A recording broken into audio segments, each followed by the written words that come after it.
Now live from his in-home studio from Merrickville, Ontario, Canada, which is literally in the middle of butt-fucking nowhere, your host from Duane's world, Duane, the Boozin blogger!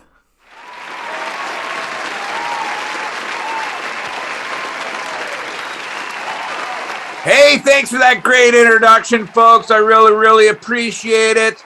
It is Wednesday, March 2nd. That's right, folks. We are closer to spring. Please subscribe to my channel. We can always use more subscribers here at Duane's World. And the more people to watch it, the better. And share the hell out of the videos. Also, don't forget that you get this.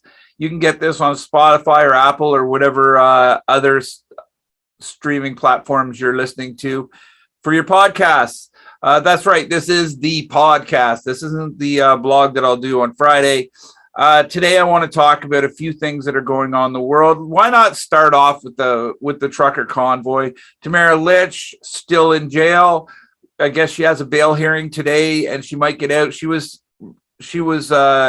held without bail because they feared that she would go back and start causing an uproar, which is probably true.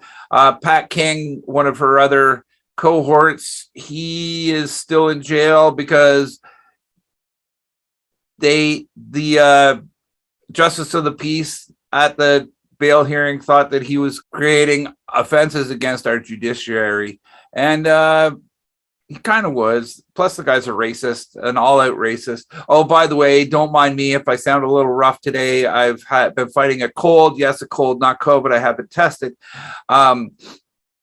Just a cold, sore throat and shit. Cold beers actually help, but I don't know what works. If it's the cold beer that soothes the throat, or you just get enough of these into you, you just forget about your sore throat. Could be. But yeah, the truckers thing is still interesting because there's been they found 26 police officers, 6 with the Ottawa Police Services and 20 with the OPP, that have sent in money to the Give Send Go campaign supporting the truckers. And apparently you weren't supposed to do that. And I still don't get why it matters. It's their money. They should be able to spend their money like they want. And like I said before, it's not like they're buying crack cocaine or something. They're spending their money legally. Leave them alone. If these people supported it, they want to blow their money on this stuff, it's their choice. Why? Like, they're all saying freedoms and freedoms and freedoms. Now you're really taking away their freedoms, right? And people did these donations based on anonymity, and then it got hacked. The site got hacked, and then these names get out. So, you shouldn't even be allowed to use these names or any of that information because it was stolen. It was stolen. So, and you're not supposed to be able to use that kind of information if you haven't garnered it legally, which it wasn't. So I think all this bullshit with the lists should go away. And there's even a list in Smiths Falls. I don't know if anybody paid attention to my blog last week, but there's an idiot in Smiths Falls who posted a list of people who supported the truckers, right down to people who spent money on it or people who just support it.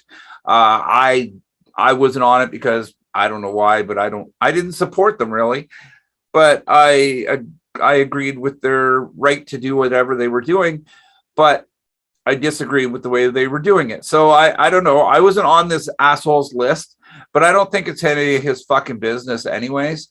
The guy's a shit disturber, and the group that he runs in Facebook is filled with shit disturbers. So, maybe that's why he does it. I have no clue, but it makes no sense to me that if I want to spend my money somewhere, it's my right to spend my money. It's that plain and simple. I earned it. I can spend it. Why does a citizen get to try and embarrass me for spending my own money? See, there, it doesn't make sense, especially when everybody's screaming about freedoms and shit. It doesn't make any sense. Every group out there is screaming about freedoms and shit, but they're always finding a way that they want their freedoms, but they want to be able to limit another person's freedoms. It always works that way, and it's hilarious. It really is. If you listen to this group of people and this group of people, you know, they want these freedoms, they want these freedoms, and it's just absolutely hilarious. Another thing about this trucker thing is I'm getting tired of them of the memes comparing the trucker freedom trucker thing to Ukraine, the war in the Ukraine.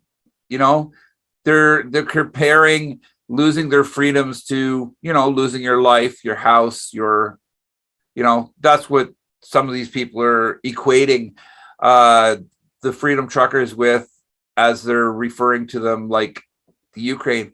You're an idiot. Okay. You're just an absolute idiot. Do you risk somebody walking up to you, pointing a gun and shooting you right in the fucking head? Do you? No, not a fucking chance. These people in the Ukraine, a lot of chance.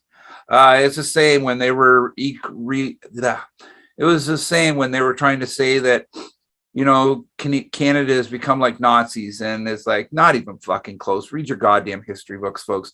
So yeah, quit equating your freedom convoy with atrocities that are being turned around the world. Now, one thing I have found interesting about the freedom convoy is now it's developed in other countries around the world. It's funny, nobody quite as determined as the Canadian ones so far. Like there was a group leading from Los Angeles and by the time they hit Vegas, they were going to cross country, and by the time they hit Vegas, they only had like 2 or 3 trucks or whatever. And so they actually disbanded their convoy. There's another group of them that have been making their way through Kansas City and stuff, in Missouri and stuff. They're not as loud as the Canadians were. They're not as organized as the Canadians were. But I mean, come on. It's craziness, though. Like, I mean, I agree. Some people's freedoms are being taken away, and it's unfortunate. It really is unfortunate, but I don't know what to do. I don't know what to say. I just don't get how you've lost all your freedoms. You haven't lost all your freedoms. Like I said before, that the Emergencies Act has been turned off now. People are getting access to their bank accounts. And the only people that were really at risk to effects of the Emergency Act were people who were actively supporting the truckers. And once you stopped actively supporting the truckers, you get your money back. It was just a ploy, folks. You know that if we were at war, which people are claiming that the truckers are for, or no, sorry, they're doing the comparison between Canada and the Ukraine. You know, if we were at war, you wouldn't be sitting there, right? Trudeau would invoke the Emergencies Act, only it wouldn't be as as streamlined as he had made it. We would be under martial law, and we wouldn't have conscription, I don't think, because, well, we've never had it. But yeah, so don't compare. These are apples to oranges, like big time. So stop using that comparison. Is the trucker thing ever going to end? I have no clue.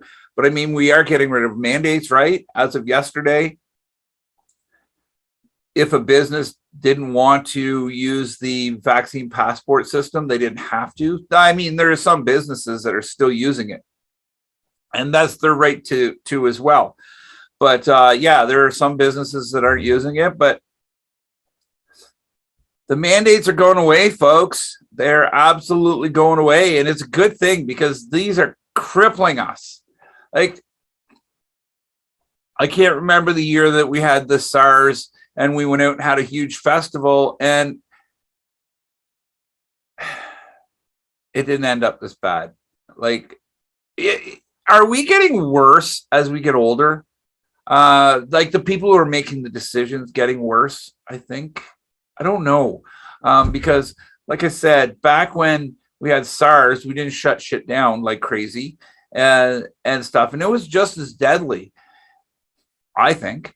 Maybe not. Maybe I'm wrong. I don't know. I ain't no scientist. I never claimed to be a scientist, and I never claimed to have all the answers either, or any of the answers for that fact. For that, I'm just here as spouting off my opinion, right? I give my opinion.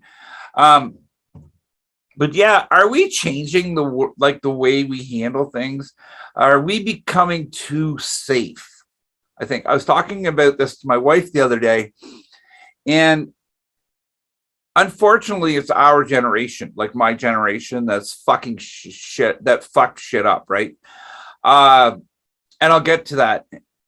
See, when we were growing up, we were the freest of, I think, kids. You know, we had latchkey kids or whatever, but we were allowed to do pretty much anything we wanted. And the world was a safer place, or was it? I don't know. It was just, you didn't know about it back then, what the world was like, because it took a longer time to get news, right? Like, I mean, in Smiths Falls, you only got the paper once a week for the Smiths Falls paper. You got the Citizen and the Journal every day and stuff. And then eventually you got the Sun. But it's our generation that have changed all that. See, we grew up and we were, our parents, if we didn't do what they said, you know, that was it. Their word was law. You know, we get a smack in the ass with whatever was utensil was handy, whether it be a wooden spoon or a fly swatter or a strap or whatever. Fuck, our principal could give us the strap at school if we fucked up. Teachers could, you know, I had a teacher that used to throw chalk at you if you fucked up. So yeah, we grew up in a really a different type of life where we had everybody watching over our shoulders, and we would get shit for it and people would call us on it.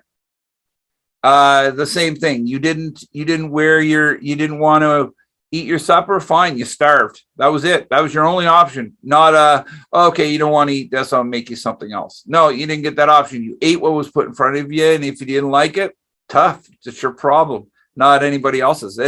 And was that harsh? Maybe. And maybe that's why our generation has taken it easier on the kids. Like, I mean, I raised my boys sternly. I didn't beat them. Every once in a while, they get a smack in the ass. Didn't beat them. But, you know, I raised them sternly, and to not talk back, and to, you know, stuff. But a lot of people nowadays will allow their kids to talk back to them and stuff. And it's the kids making the rules, not the parents. And I think maybe it's because the parents don't want to rule like their parents did. You know, they don't want to rule with an iron fist. But I'm thinking that being a parent is not being a best friend. I think you should be a parent, because there's too many things going on these days that we wouldn't, you know, we weren't dumb enough that we needed to know. Like, we didn't need to know, do not drink Clorox bleach. We didn't need to know, you know, don't put your hand in front of an alligator. Or we didn't have to, you know, we didn't have to know any of the stupidity thing, because we had common sense, and common sense is gone. Like, it's just gone. Like, we have warnings on everything. Why don't we take the warnings off and let the chips fall where they may? Because that's the easiest way to get rid of stupidity. But I think it is my generation that has fucked shit up, and not economically, not environmentally. I think socially, by so many parents taking it so easy on their children and not making them have consequences and shit. Every kid gets a trophy. Bullshit. What does that motivate a child to do better? Would these kids that are going into the NHL, would they have made it into the NHL 30 years ago? I don't think so. No, because they weren't tough enough, mentally tough enough, or just tough enough. They got all their, you lose, you still get a present. And it's sickening because I've heard it. I remember my kid, they lost in a tournament, hockey tournament, and they got a little participation flag thing, and some of the other kids were complaining that they didn't get a trophy. And it's like, that's what we've done. We've made our children pussies, like really pussies. And we got to stop doing that, because these kids are going to be taken over. What's going to happen if we have a war and our children are in charge? We're fucked. Absolutely fucked. But yeah, it's my generation that did it. I'm embarrassed for us. I really am, because we were pretty tough. We were the last generation, like we were out all day, all night, doing shit, getting in trouble, whatever we were doing. And now kids don't do any of that because, oh my God, it's too dangerous. Like, I mean, holy shit. You got the kids wearing their helmets while they're on their skateboards and their bicycles and their roller skates and their everything else. And we didn't. We fall down, crack our skulls wide open on the pavement, and our parents would tell us to walk it off. And that's the way it was. So yeah, we've really fucked up with the children. Millennials are awful. Like, I mean, not all of them. Some of them get it, actually. Some of them don't get it. And those are the ones that are causing, I think, they're the ones that are being the pain in the ass the most. I don't even know where I was going with this.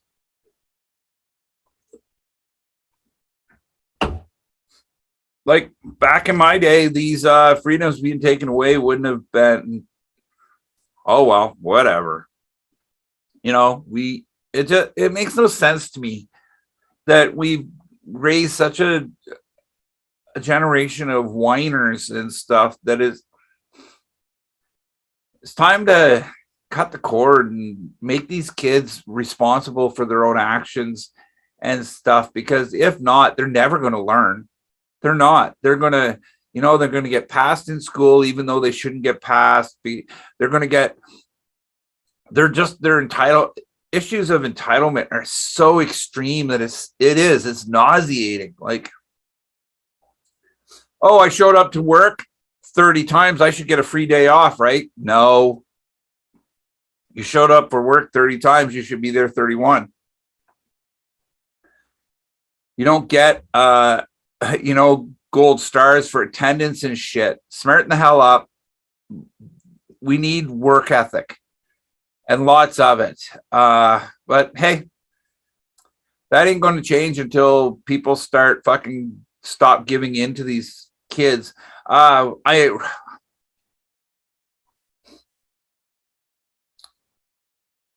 mean, these are the people too that voted Trudeau in, because he's less hands-on, and stuff, and he doesn't want to be. He's not tough on anybody. He thinks he was tough on the truckers. He wasn't tough on the truckers. The truckers had it easy, honestly. They did. They were dropping mandates like crazy. They're going to be dropping mandates like crazy. Fuck, the mask one's going to come away soon.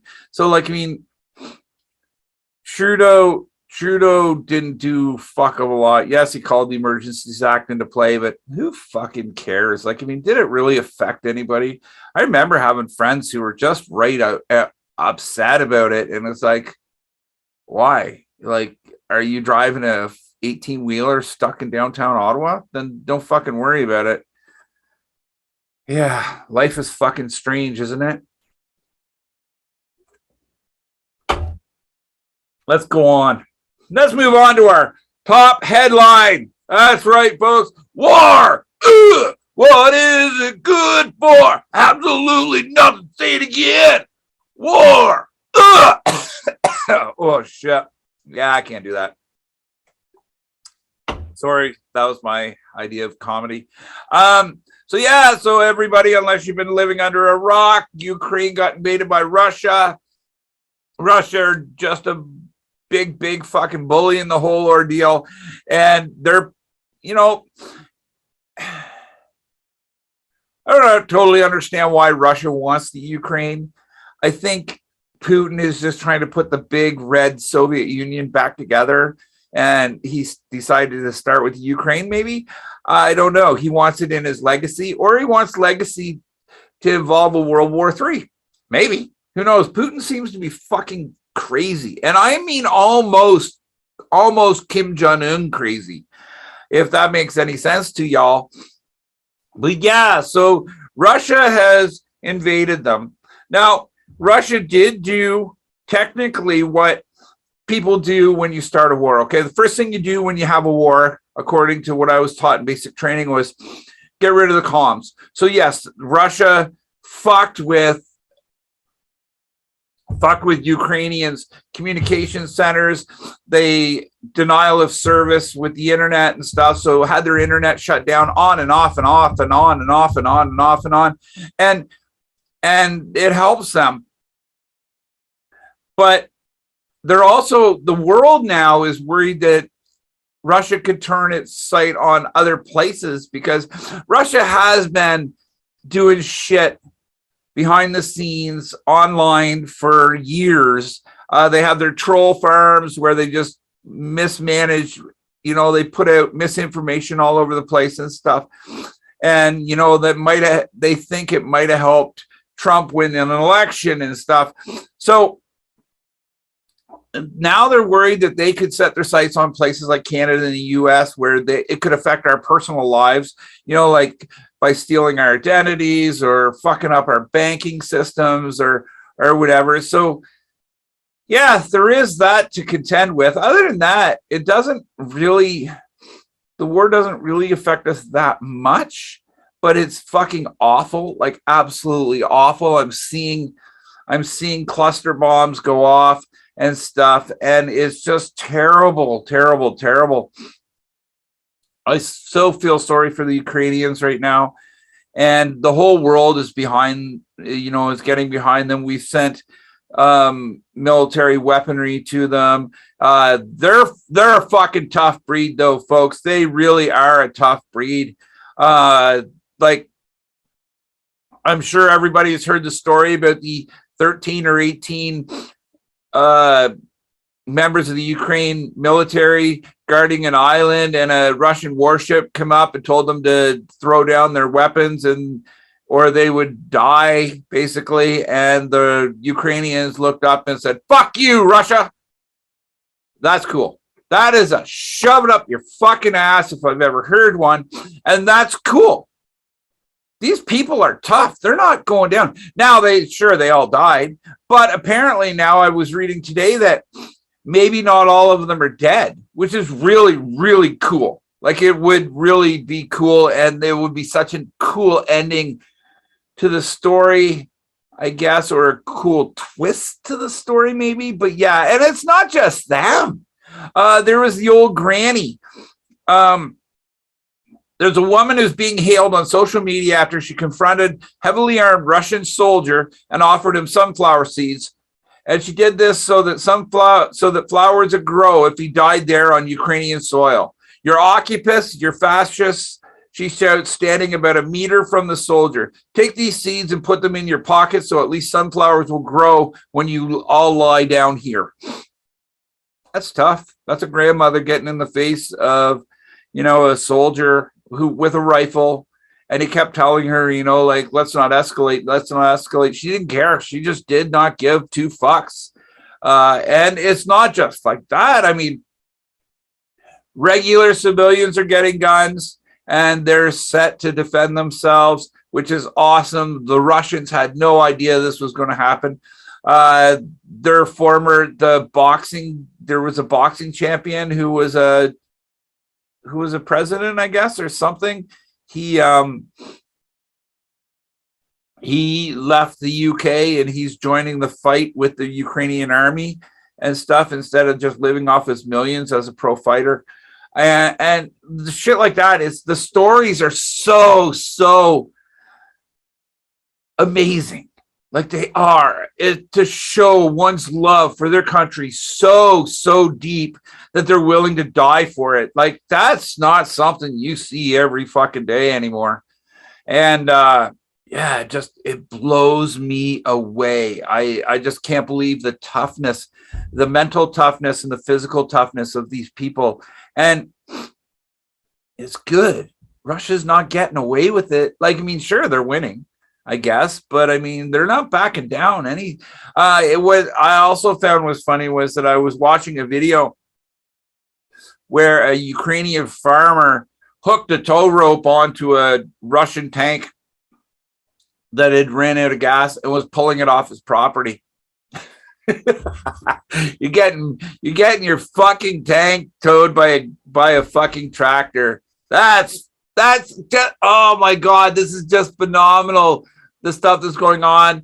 I also read an interview where a farmer talked to one of the Russian soldiers that their tank or whatever it was that ran out of gas, if he wanted them to pull them back to Russia. It's like these people rock. They're amazing. The rest of the world, I'm so happy, are getting behind the Ukraine too. Like, I mean, they're doing little things, but like a whole bunch of little things can turn into a big thing, right? Stores are pulling Russian products off their shelves, including vodka. I drink Absolute, so it doesn't really affect me anyways, but yeah, so stores are refusing to sell Russian things. And what else is going on? Canada has locked down our ports from Russian vessels. So no Russian planes are landing in Canada. No Russian boats are landing in Canada. All kinds of European countries are behind them the exact same way. It's refreshing. It really, really is refreshing that the world is getting behind this country, this little wee country. And Russia is threatened with nuclear violence if, the US or bigger countries intervene.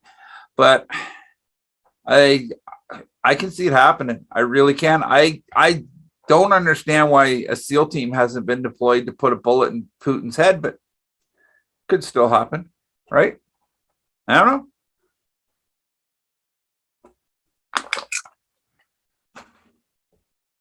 But yeah, I am just really impressed with how the world is coming together.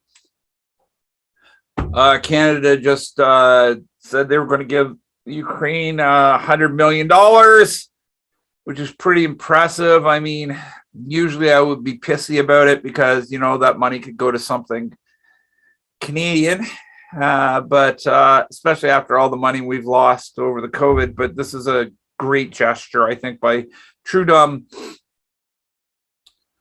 And I'm okay with it. I know it doesn't matter if I'm okay with it or not, but the world is behind the Ukraine to the point where, everybody's flying their colors and stuff. And it's really nice. Big bad Russia is, they're being thought of back the way they were thought of during the Cold War.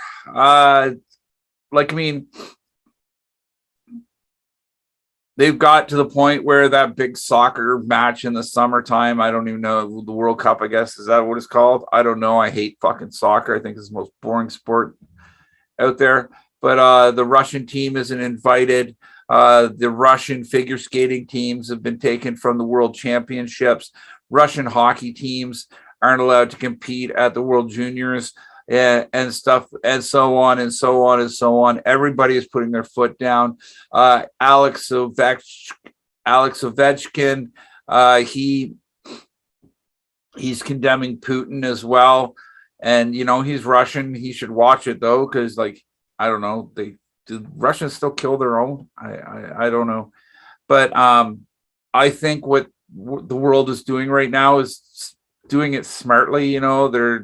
They're going to deprive Russia of everything they can, and then sooner or later they're just going to smother them, and that should be it, right? I hope, hopefully it happens before too many Ukrainians die, or too many Russians even.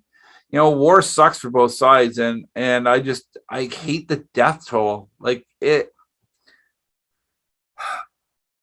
I'm not a fan of violence, folks.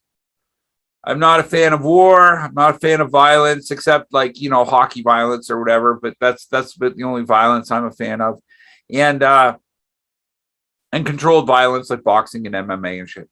But yeah, so I'm hoping that with all these restrictions that are coming to Russia, that this war will end soon and the casualties won't be as high as like the Afghani war or whatever. Because we don't need that shit. And another 20 years of war with Russia, that ain't going to end well. It just ain't going to end well. Because who comes to Russia's aid would be what, North Korea? China. That's what we need. Anyway, folks, I think that's it. We're going to end it right there. Take care of yourselves. Remember, subscribe to my channel. I am Duane, the Boozin blogger from Duane's World. Share the shit into my videos. Go on, watch them on Spotify or on Apple. The audio version of it is there for my podcast.